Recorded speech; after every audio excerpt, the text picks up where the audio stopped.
Welcome back to West Texas View. Before the break, we were talking with Dr. Elisa Brown about the ethnic differences in treating women because of inherited tendencies, I guess is the way to say that, of certain kinds of diseases or problems or breakdowns in the body and so on. And so continue that conversation. So what do you, how are you taught as a physician differently now? We have specific courses for cultural awareness and have to devote a certain amount of time in our training to that.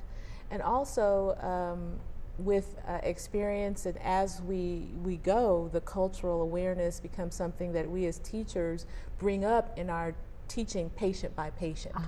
So that we look a lot at the cultural differences in the way people interact in the family, the way the elderly are treated, the way women are treated, and what the expectations of your clients are, of your patients. And we do find that there are differences. And so the most important thing, even more important than hereditary tendencies, are that you have the cultural awareness so that you can relate to that patient in a way that the service they need is getting taken care of. That you don't have translation barriers, language barriers, or cultural barriers to where you just kind of whip out, okay, you need to do this, that, and the other, even if you're saying it in Spanish, but maybe that doesn't go along with culturally what that person would do. And then you're upset when the person comes back and they haven't done it, but if you weren't sensitive to what their needs were, that may have been part of the reason why it wasn't done. So I think that's the biggest thing that we have a leg up on, is because of our staff and because we treat so many people that are in our Hispanic population, we feel really comfortable with a lot of the cultural differences that can be a barrier, but don't seem to really be as much of a barrier. And so you just go in with your patient, and that's just one more factor that you deal with. Just like you might deal with someone who was born with a weak ankle or something. And so you just check that as part of the things that you take into consideration when you're treating that person. Well, what are some of the other things that you wish people would know about your work and your work with patients? Well, the thing that I would like people to know is that obstetricians and gynecologists, that we really are women's advocates. And it goes for each patient that we see. A lot of times, like we said before, women take care of everyone else before they take care of themselves. And when they come to the gynecologist, it's a place where someone's going to listen to you. That's what I think people need to know, is that that's what we're ready to do. And if that's not happening, that's not the right kind of visit. Of course, all of us should do that as physicians, but I think for women it's a particularly important thing because of the fact that most women are going to be caregivers, either for their children, and sometimes adult children, and sometimes sandwiched in between that and their parents, more elderly parents. And even some of our elderly patients are still taking care of younger children and grandchildren. I know. And so we need to be tuned in, and we are, I feel, to giving the kind of care where the patient is involved and that we listen to the patient. And I want people to be invited to come and experience that. But another thing, and I heard you say this earlier, is you want your patients to ask you questions. And if they don't understand, you want them to ask you questions until they do understand. And a lot of women are not used to doing that. They're not used to demanding to understand. And so if they kind of feel brushed aside, they brush themselves aside. And we've got to break that cycle with the timid women, with the women who don't take care of themselves. And one of the other things that I want to come back to that you said earlier also is you said when you were a little tiny girl reading your aunt's nursing books and looking at the pictures even before you could read, you already knew that you were going to grow up and be a baby doctor. And so tell me what satisfaction and fulfillment you have gotten out of that lifelong, achieving that lifelong dream. Well, the service and the dedication to making people feel like they've been cared for.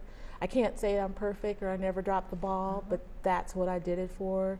And sometimes to work with a mixed group of people, there are many who have and there are many who don't have. I just came back from Uganda on a medical mission, and we did surgery, and we also took care of women over there, did a emergent cesarean section over there, and it's just and a lot different conditions very than different. here. It's a whole different segment, but those are the things that really make it worth it, are the patients and the service, and particularly to a group of people who, although we're 51%, we're still not on par sometimes with the care that we receive. We don't demand it. We don't expect it even. And so that's a really great point. But, you know, and the trip to Uganda is a whole other program. I'd love to do that one. But also, this is a good indication that you're still learning and still growing as a physician, because you have to know what's happening in other parts of the world, because they may be in America in the future, and somebody's going to have to take care of them, of their medical needs. But how did you get sent to Uganda? How did you choose to go to Uganda? Well, there is a faith-based non-governmental organization, or NGO, based here called Mercy Trips, and its founder is Dr. Craig Daniel, who is a trauma surgeon at Medical Center Hospital, and also there are other physicians who helped in the initial stages, as well as a physician over there in Uganda, Dr. Patrick Matono. And Dr. Matono felt called to go back after being in the States, and drug his kids with him. They weren't all that happy because they were used to iPhones and everything else. And he took them back because he felt called to go back to his village, which was out in the bush, and he managed to build a clinic. And then Dr. Daniel's daughter challenged him because she had gone on a mission trip, and then he went. And they didn't hardly have anything when he first went, and little by little they've built up to where now there's a clinic and an operating theater. And a whole cadre of volunteers that go with them that take care of other things. Yes. I've met some of them, and I'm extremely impressed and awed by what you do. And when you go over there, you see women at the most basic levels and in the most basic circumstances, and then you come back here and it's almost like this should be easy. But then you run into this ignorance and this denial and all of the other things that we all run into. What a wonderful program it has been today to have Dr. Lisa Brown here, and I'm going to ask her to come back in the future because she's got so many tales to tell, and even though she's got a busy schedule, maybe she can work us in another time. Let me hear from you, and I will be back next Sunday with another program. Thanks for joining us for News West 9's West Texas View with Johnny Lou Avery. This has been a public affairs presentation of KWAB-TV and KWES-TV.